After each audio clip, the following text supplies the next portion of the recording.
Muito boa noite para você. Vocês também. Feliz sábado. Você que nos acompanha de casa, um feliz sábado também, onde quer que você esteja, em qualquer lugar do Brasil que você estiver conectado aí conosco. Se você que é daqui ainda não retornou, se você que costuma nos acompanhar aí, que Deus também te acompanhe nesse instante. E você que está aqui, é um privilégio muito grande, é um prazer ter você aqui de volta, é um prazer estar aqui de volta. Estou vendo aqui alguns já conhecidos, outros novos que estão chegando aí também. Deus abençoe cada um de vocês. O fato de você estar aqui de novo significa que Deus tem planos para você aqui neste lugar. Deus tem milagres para você nesse lugar. Esse milagre na sua vida é uma condução do Senhor, para que você possa continuar, não só sendo mais um estudante, mais um funcionário deste lugar, mas continuar sendo alguém que serve ao Senhor constantemente. Deus abençoe a sua estadia aqui. É muito bom reencontrar, alguns um pouquinho diferente, eu também voltei um pouquinho diferente e permita-me fazer uma nota de retratação pública. Quando eu cheguei aqui, uma das primeiras pessoas que eu encontrei foi o pastor Kenio conversando com o pastor Enilson. Ele estava no carro ali, pastor Enilson de fora, e eu parei o meu carro e cumprimentei, pastor Kenio, tudo bem? Ele cumprimentou olhando para o meu cabelo, dizendo, opa, amigão, você está bem? Eu lembro, pastor, eu vi o seu olhar para mim. Porque o que aconteceu é o seguinte, se você lembra, o meu cabelo ele não era assim, lisinho. Eu fui cortar o cabelo lá onde eu estava de férias e eu sofri um alisamento culposo, quando não há intenção de alisar. O camarada perguntou assim, você já fez alinhamento de fios? Eu disse, já há muito tempo, mas eu parei com esse negócio. Ele vai ficar bonito. Eu falei, não quero não, mas vai. Eu disse, não quero. E aí ele entrou numa salinha, pegou um pente lá, melou com um negocinho branco assim. Eu estava mexendo no celular, eu senti o pente passar no meu cabelo, e ele, de hoje que ele puxa, estira, e eu mexendo no celular, eu senti o meu couro cabeludo arder. Aí eu olhei pelo espelho, estava tudo branco assim. Aí eu olhei para a cara dele, e ele falou, fique tranquilo, vai dar tudo certo. E eu disse, meu Deus do céu. E alguém perguntou, o senhor não brigou? Não, não tinha mais o que fazer, agora já foi, já estava no processo, estava estirando já, daqui a pouco sai. Aí eu tenho que aguentar a brincadeira dos amigos, né? Nem dos é dos amigos mesmo. Não é, pastor Tiago? Tudo certo. Gente, mais uma vez, que felicidade. E hoje você assistiu essa encenação, você veio aqui porque certamente o Senhor tem um recado para cada um de nós. Eu queria pedir gentilmente que você, por favor, pegue sua Bíblia comigo. Evangelho de João, capítulo número 4. Nós vamos ler o texto, em seguida nós iremos orar, para que o Senhor nos conduza no que Ele tem a nos dizer nessa noite através desse texto. Evangelho de João, capítulo número 4. Você encontrou? Amém? Acompanhe comigo, por favor, do verso 46 em diante. Na minha versão diz bem assim. Dirigiu-se de novo a Caná da Galileia, onde da água fizera vinho. E ora, havia um oficial do rei cujo filho estava doente em Cafarnaum. Tendo ouvido dizer que Jesus viera da Judeia para a Galileia, foi ter com ele e lhe rogou que descesse para curar seu filho, que estava à morte. Então Jesus lhe disse, se porventura não vides sinais e prodígios, de modo nenhum crereis. Rogou-lhe o oficial, Senhor, desce antes que meu filho morra. Vai, disse-lhe Jesus, o teu filho vive. O homem creu na palavra de Jesus e partiu. Já ele descia quando os seus servos lhe vieram ao encontro, anunciando-lhe que o seu filho vivia. Então indagou deles a hora que seu filho se sentiria melhor. E informaram, ontem, à 13h, a febre baixou.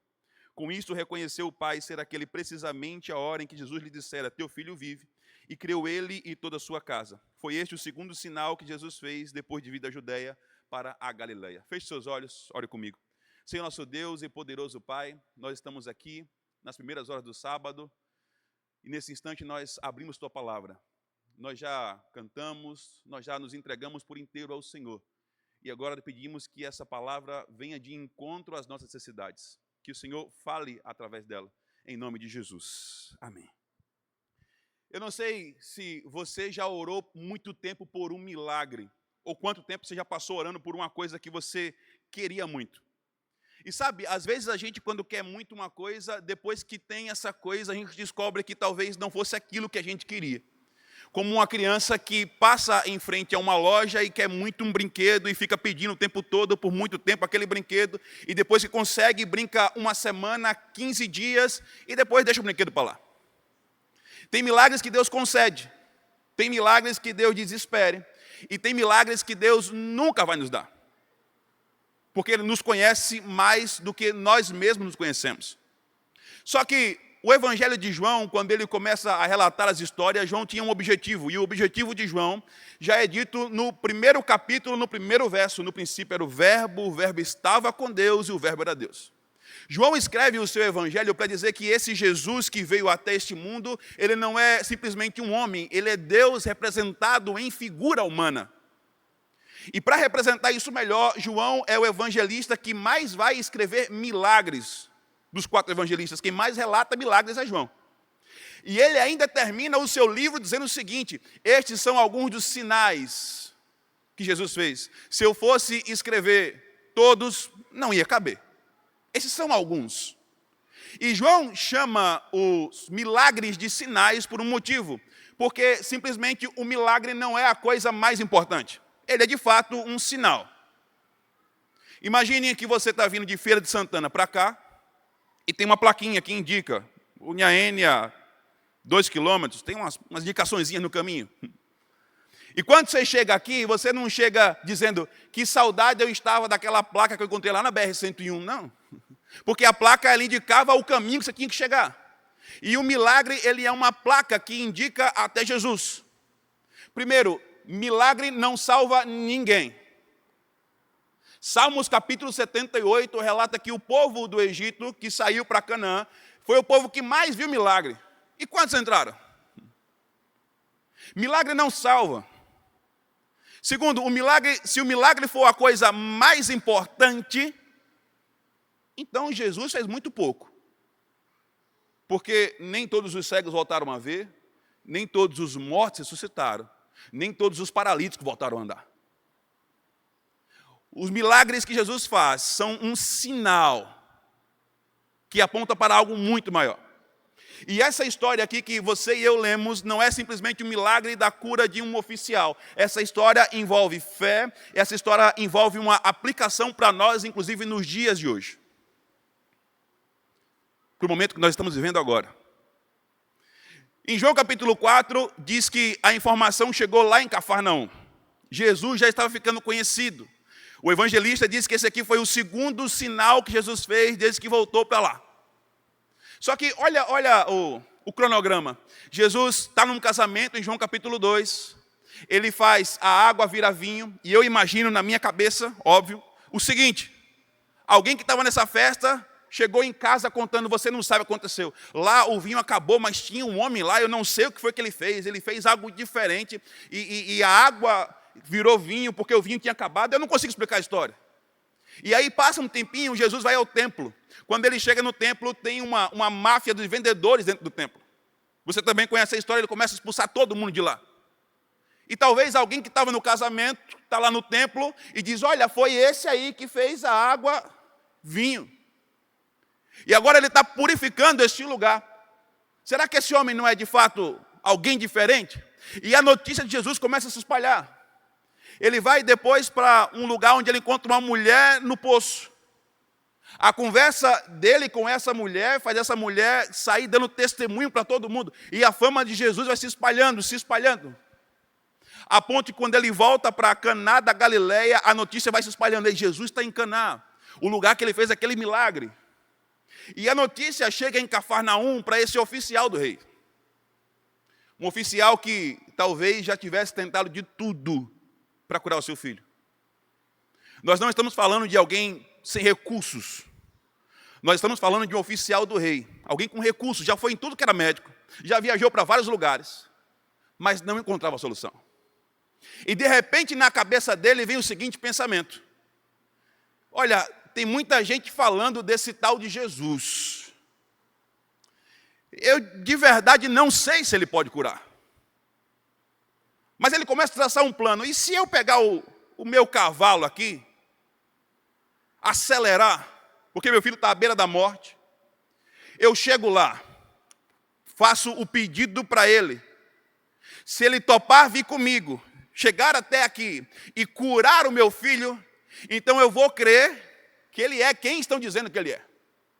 Ele está soprando na sua cabeça. E aí tem uma informação muito importante, por favor, guarde.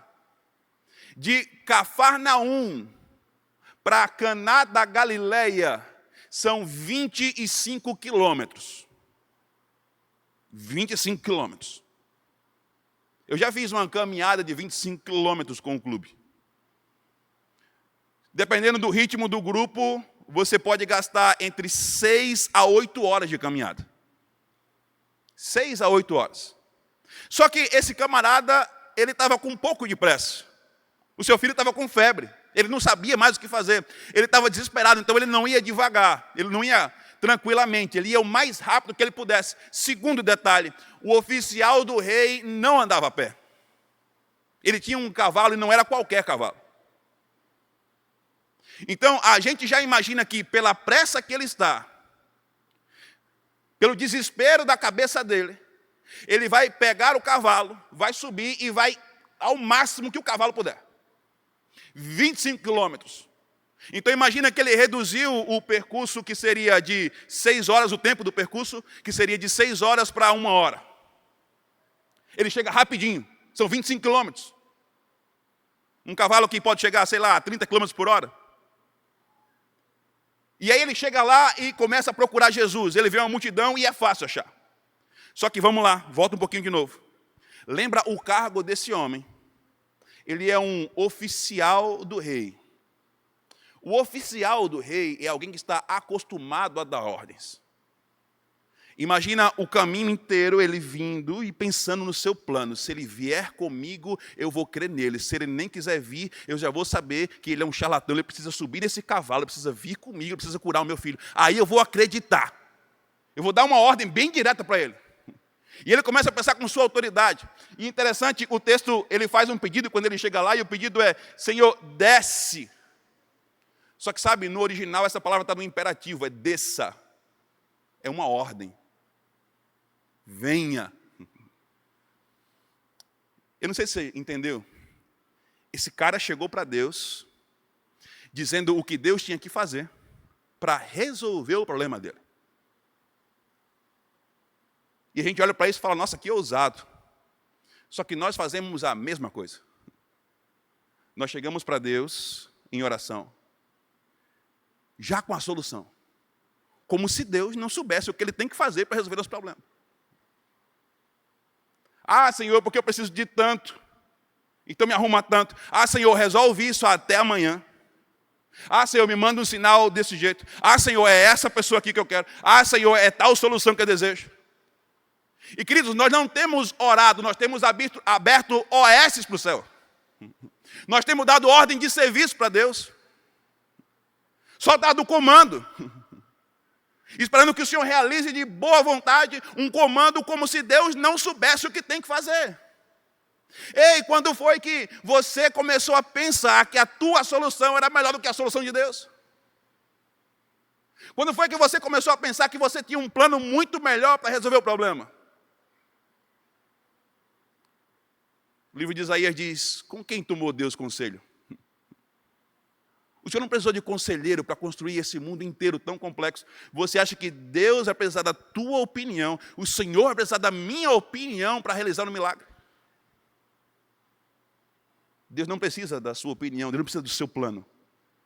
Ele é o nosso único plano. A questão é, nós vamos deixar Deus ser Deus ou nós vamos continuar tentando dizer a Deus o que Ele precisa fazer exatamente? Você está aqui é um milagre. E eu não sei quantos de vocês que estão aqui sonharam em estar aqui por muito tempo. Mas talvez tudo que você tenha planejado e todas as ordens que você tentou dar a Deus, fracassou. E o caminho que te trouxe até aqui foi um caminho totalmente diferente do que um dia talvez você tenha imaginado para chegar aqui. E você começa a repensar agora e falar, é mesmo, eu planejei assim, e orei para dar certo desse jeito, mas o Senhor mostrou que foi um caminho totalmente diferente.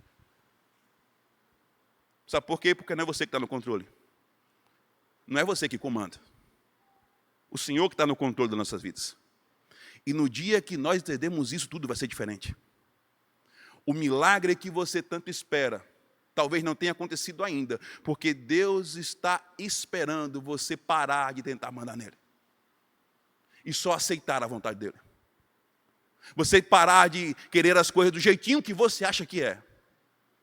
E só aceitar o que Deus tem para você. O que Deus tem para você é muito melhor. A solução do Senhor é infinitamente melhor. Mas esse homem chega lá e fala, Senhor, o meu plano é o seguinte, desce, vem comigo.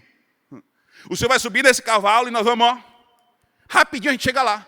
Aí o Senhor faz alguma coisa, eu não sei o que o Senhor faz uma oração, o Senhor estende a mão. Eu não sei, faça qualquer coisa, mas por favor, cure meu filho. Jesus já entendendo a intenção dele, que veio pelo caminho, pensando, se ele for lá eu vou acreditar? Responde para ele, se você não vê o milagre, você não vai crer, não é isso? Imediatamente esse homem para e reflete, como é que ele sabe disso? Só que ao mesmo tempo ele pensa, eu não tenho tempo para isso agora. Senhor, por favor, só vem comigo. Jesus de novo olha para ele e fala, olha, você pode ir. O teu filho está vivo. Aí o texto diz assim, o homem creu. Ele veio antes pensando que ele precisava ver para crer, mas isso não é exercício de fé. Crer depois que vê é fácil demais. Acreditar que Deus pode fazer depois que ele fez é uma coisa totalmente diferente do que é fé. Isso não é fé, isso é um desespero. Só que esse homem creu na palavra e ele aprende a descansar. E sabe como é que ele descansa? Você lembra qual é a distância de Cafarnaum para Caná da Galileia?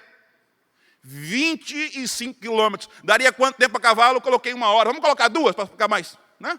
2 horas. Vamos colocar 3, porque ele voltou com calma para casa. Vamos fazer o seguinte, vamos colocar as 6 horas mesmo? Vamos imaginar que ele perdeu o cavalo. Alguém levou. Ele voltou para casa a pé. Só que eu não sei como está na sua Bíblia. Na minha diz que 1 hora da tarde, quando ele chegou em casa, 1 hora da tarde, o teu filho ficou bom, diz lá na Bíblia. Outras versões falam na hora 7ª. Hora 7ª seria no nosso horário, de fato, 1 da tarde, às 13 horas. Só que olha só, se foi 1 da tarde que Jesus falou, vai, o teu filho vive, quando ele chega em casa, vem todo mundo na direção dele. Senhor, Senhor, Senhor, o teu filho está vivo. Ele faz a pergunta, a que horas que ele melhorou? Que horas que a febre baixou? Era ontem, 1 da tarde. Ontem. O que aconteceu no caminho, minha gente? Nem se ele fosse a pé, ele ia chegar no outro dia. 25 quilômetros. E se fosse você ou eu, estaríamos desesperados para chegar e conferir. Porque daria ainda tempo de eu voltar e dizer, Senhor, não deu certo não. Mas sabe o que esse homem fez? Ele exerceu fé de verdade a primeira vez na vida. Ele descansou e acreditou naquilo que Deus disse a ele. O teu filho está vivo. Fé não é quando você ora, entrega e fica, e agora, será que Deus ouviu? E agora, será que Deus vai fazer? E agora, será que vai dar certo? Fé é quando você ora e descansa, porque já entregou na mão daquele que pode resolver, e ele vai resolver da melhor forma. O homem descansou. Eu imagino ele dizendo o seguinte, finalmente está resolvido. Eu nem preciso ir lá conferir. Eu nem preciso ir lá ver. Quer saber de uma coisa? Eu vou ficar por aqui mesmo. Fico aqui, amanhã eu vou lá. E eu imagino a segunda cena, é ele chegando em casa bem calminho, sem pressa do cavalo, andando assim, pegando aquela brisa no rosto. E quando ele chega em casa, vem todo mundo em cima dele, e ele fala, que horas foi isso? Foi ontem, 1 da tarde, o senhor demorou para voltar, viu? E ele desce do cavalo e fala, tem um negócio para contar para vocês. O texto vai dizer que esse testemunho dele salvou ele e toda a sua casa passou a crer em Jesus. Porque a fé em Deus não salva só você, a confiança no Senhor também é transbordada para aqueles que estão ao seu redor. Deixa eu te contar uma história. Em 2007, eu tinha 15 anos, na época eu era só osso e orelha, eu fui para um negócio chamado Missão Caleb. Eu sou de Alagoas. E foi o primeiro ano que a Missão Caleb chegou lá. Acho que aqui já tinha antes. Mas lá foi a primeira vez, a primeira experiência. Eu tinha 3 meses de batizado quando eu fui para a Missão Caleb. E quem me explicou e falou como era, eu fui achando que era uma colônia de férias. E eu descobri que não era uma colônia de férias. Eu achei que eu ia jogar bola todo dia, que eu ia à praia todo dia. Nós somos numa cidade chamada Paripueira, cidade praiana, assim. E não foi nada disso. Eu não fui um dia na praia. Se joguei bola uma vez, foi muito. Mas eu tive experiências fantásticas naquele lugar. Só que uma das experiências que eu tive foi uma experiência que me deu medo. Porque antes de ir para a Missão Caleb, que a gente tem aquele treinamento, eu lembro do departamental de jovens sempre falando o seguinte: olha, você está entrando no território do inimigo. E contava algumas histórias e tal, e eu morria de medo desse negócio. E aí, um dia, nós descemos uma comunidade, alguém falou assim: Caleb, estava com a blusinha do Caleb. Tem um rapaz lá em cima que levou uma facada, pegou aqui, precisa de ajuda. Éramos 4 homens, naquela situação 3 mulheres. Demos as bolsas para mulheres e subimos. Quando chegamos na casa, era uma casinha de taipa, sabe? Chão batido. E a casa era bem pequena, eu tinha que ficar assim dentro da casa. E a informação, na verdade, foi um telefone sem fio, não teve nenhuma facada. O homem tinha um corte aqui, de alguma cirurgia que ele tinha feito, estava sangrando muito, ele estava passando mal. E a mãe dele havia bebido veneno de rato porque confundiu com cachaça. Essa era a cena. Caótico. Naquela tarde, nós tínhamos preenchido várias fichas batismais. Começou a chegar, o batismo era no outro dia. Começou a chegar um monte de gente na porta daquela casa, sabe? Para ver o que estava acontecendo. E aí, os 2 mais velhos de nós 4, disse assim: o meu pai trabalha na SAMU, eu vou fazer a ligação porque os 2 têm que ir para o hospital. Só que lá em cima não pegava telefone, ele saiu e ficou eu e Felipe. Éramos os mais novos. E Felipe falou assim: vamos fazer uma oração? E eu falei: vamos fazer uma oração. No meio da oração, Felipe estava orando, eu ouvi um grito que parecia umas 5 pessoas gritando ao mesmo tempo. Eu abri esse olho aqui. E olhei para o chão. E aquela mulher estava se debatendo, sabe? Eu fechei o olho e disse: meu Deus. Eu olhei para a porta e o pessoal da porta desapareceu. Eu falei: é minha chance, tchau para todo mundo. Eu estou indo embora junto. Quando eu fiz assim, a minha perna não me respondeu. Ela só fez isso. E eu falei: meu Deus, se eu soubesse voar, eu ia. Mas não tinha como, eu estava literalmente paralisado. Eu nunca fiquei daquele jeito. E eu conseguia orar dizendo o seguinte: Senhor, que essa mulher fique ali mesmo. E se ela inventar de dizer meus pecados, Senhor, me perdoe todos agora. Eu comecei a confessar tudo. Senhor, tem misericórdia de mim. E aí, oramos, eu nem sei quanto tempo passou. Aquela mulher apagou. De tanto andar para lá, apagou. Caiu no chão. E eu só pensei assim: tomara que ela tenha morrido. Foi meu pensamento. E o Felipe foi lá: senhora, eu digo: não. Ele acordou, ela acordou assim: quem são vocês? Por que estão aqui na minha casa? O que aconteceu? Quem é esse? E o pessoal voltou para a porta. E sabe o que é interessante? Vem a parte da história. Uma mulher entrou e falou assim: posso falar com você, irmãozinho? Eu disse: pode. E ela disse assim: olha, eu vim falar com você, eu vim até aqui, vi esse monte de gente, mas eu tinha vindo falar com você para dizer que eu não vou me batizar mais, não. Eu disse: mas por que a senhora não vai se batizar? Ela falou assim: porque eu estava indo em outra igreja e lá é mais forte, o pessoal expulsa os demônios, aquela coisa todinha, e eu fui no programa de você, que é nada disso. Só que hoje eu vi um negócio. E diante do inimigo você não fugiu. Eu falei: pois é. Aí não. Firme e forte. Sabe o que eu estou contando isso aqui para você? Tudo que eu mais pedi a Deus nem aconteceu para mim. Eu juro para você, aquilo na hora era a coisa mais importante da minha vida. Mas hoje eu olho para essa história, depois de todo o medo que passa, e só penso: Deus me deixou ficar exatamente ali. Porque alguém precisava que eu ficasse exatamente ali. Às vezes, Deus não vai realizar o que você está pedindo. Mas sabe que ainda assim você continua sendo um instrumento para quem precisa. Eu já pedi muita coisa para Deus que nunca me aconteceu. Mas nem por isso eu duvido do Senhor que tem me guiado até aqui e continuará me guiando até o fim. É por isso, queridos, que nesse instante eu queria fazer o seguinte. Eu nem combinei isso com ninguém. Mas eu estou vendo aqui alguns pastores, alguns líderes de departamento, pastor Tiago, pastor Rubens, pastor Everton da União, pastor Gondim. Eu queria chamar vocês que são pastores, pastor Kenio, professora Raquel, os pastores, coordenadores de curso, vocês podem vir até aqui? Você pode chegar até aqui embaixo, vou descer para vir com vocês. Se vocês puderem vir até aqui. A gente nem combinou isso, mas chega aqui rapidinho. Chega aqui rapidinho, por favor.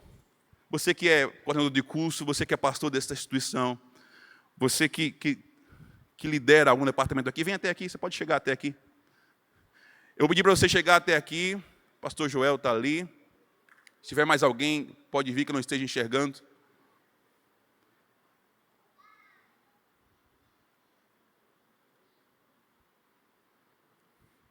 Eu queria pedir que vocês ficassem aqui e ficassem de frente para esse povo aqui.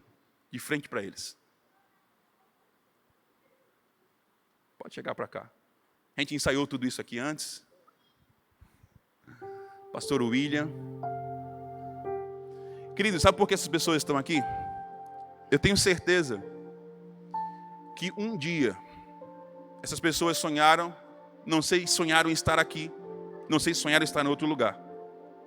Eu nunca imaginei na minha vida estar onde eu estou. Mas um dia alguém fez um apelo para eu aprender a confiar nos milagres do Senhor e entregar a minha vida. Aí eu inventei de aceitar isso. E quando me perguntam hoje por que eu sou pastor, a minha resposta é porque tudo que eu tentei fazer deu errado. Mas não é no mau sentido, não é porque todos os caminhos que eu tentei trilhar não era mais o que Deus queria para mim. E um dia esse pessoal que está aqui aprendeu a viver plenamente da vontade do Senhor. Não sei se 100%.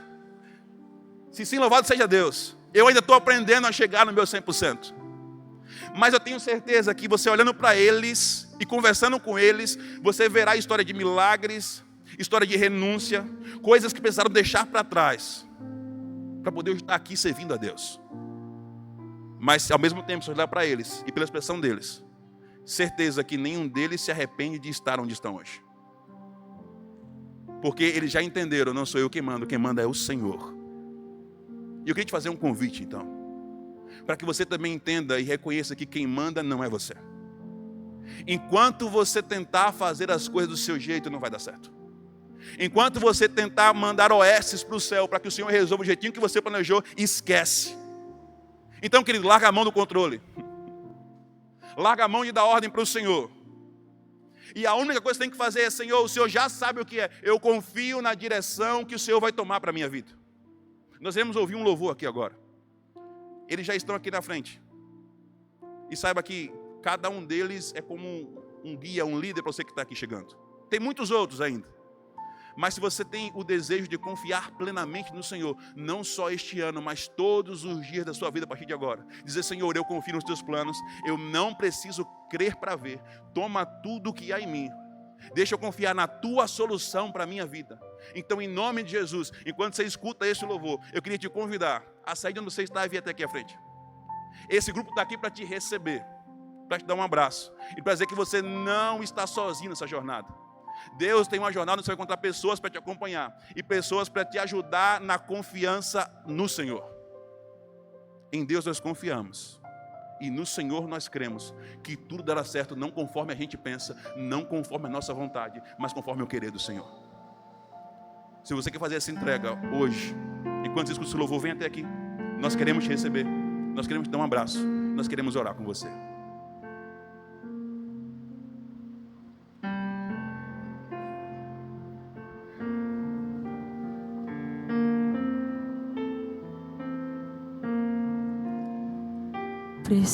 Preciso ser puro, pois há quem creia em mim. Preciso ser justo, fiel até o fim. São tantos olhares tentando encontrar em meus próprios passos caminho pro lar.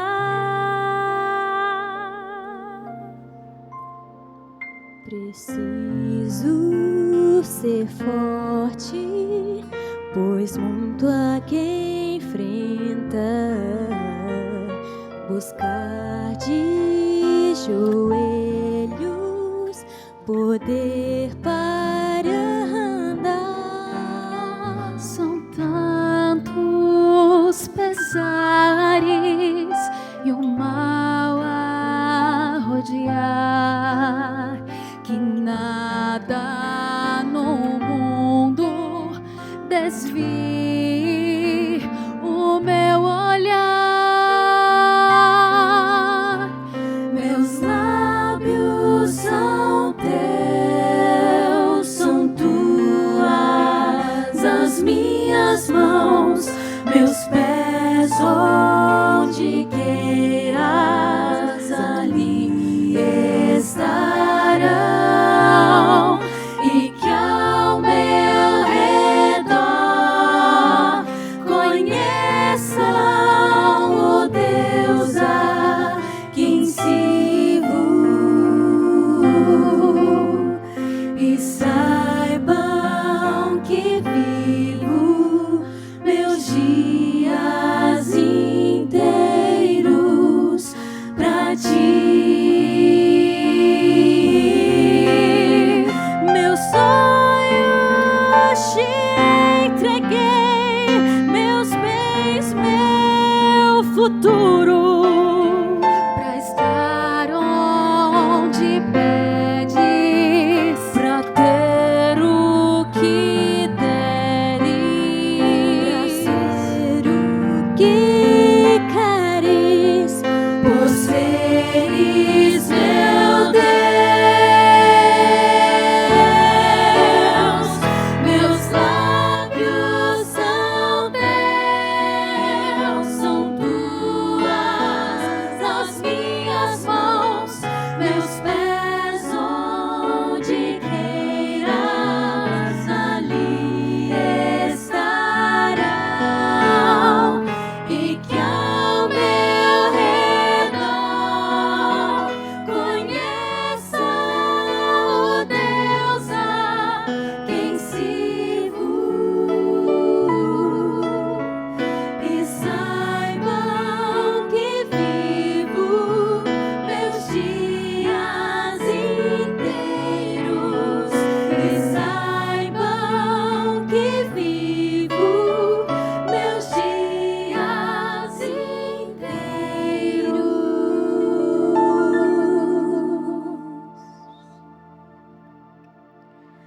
pra ti.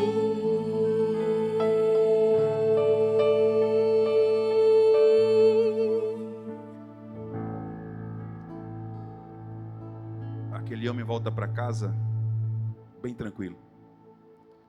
Sabe, o desespero dele, ao chegar lá, a pressa indicava o desespero. Mas a tranquilidade de voltar para casa indica a confiança que ele tem no Senhor.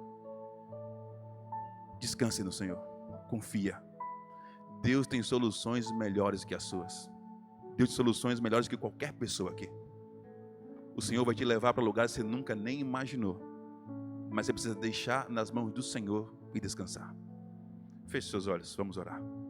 Santo Deus e poderoso Pai, aqui estamos nós. Todos nós estamos aqui presentes nesse lugar, declarando publicamente que nós confiamos no Senhor. Talvez até este ponto da jornada nós tenhamos vivido com pressa, correndo para um lado, correndo por outro, tentando dar soluções ao Senhor, como se o Senhor não soubesse o que tem que fazer. Senhor, perdoe porque nós somos mesquinhos, perdoe porque nós esquecemos quem é o Senhor. Mas o Senhor tem misericórdia de nós porque lembra que somos feitos de carne, que somos falhos. E é porque nós somos falhos que nesse instante nós queremos parar de tentar assumir o controle, parar de tentar dar ordens ao Senhor, e depositamos tudo nas tuas mãos. Depositamos para que o Senhor tome conta, que o Senhor conduza, que o Senhor abra portas, que o Senhor vá à frente.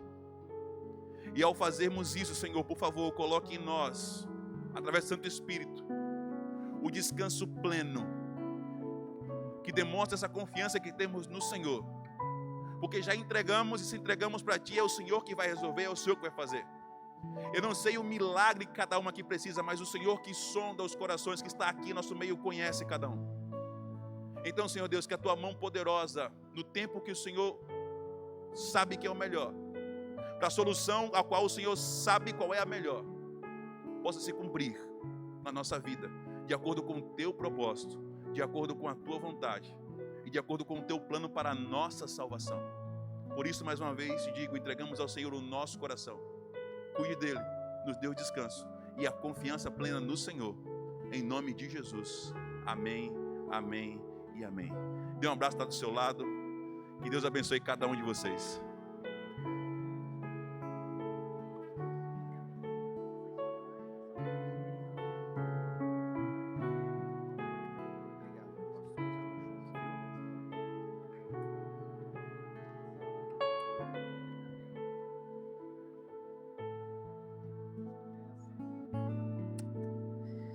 Muito obrigado, pastor Homero, muito obrigado a todos vocês. Antes de você sair, deixa eu te dar alguns importantes recados. Mas antes, obrigado a você que acompanhou a transmissão pela internet, que Deus abençoe muito você.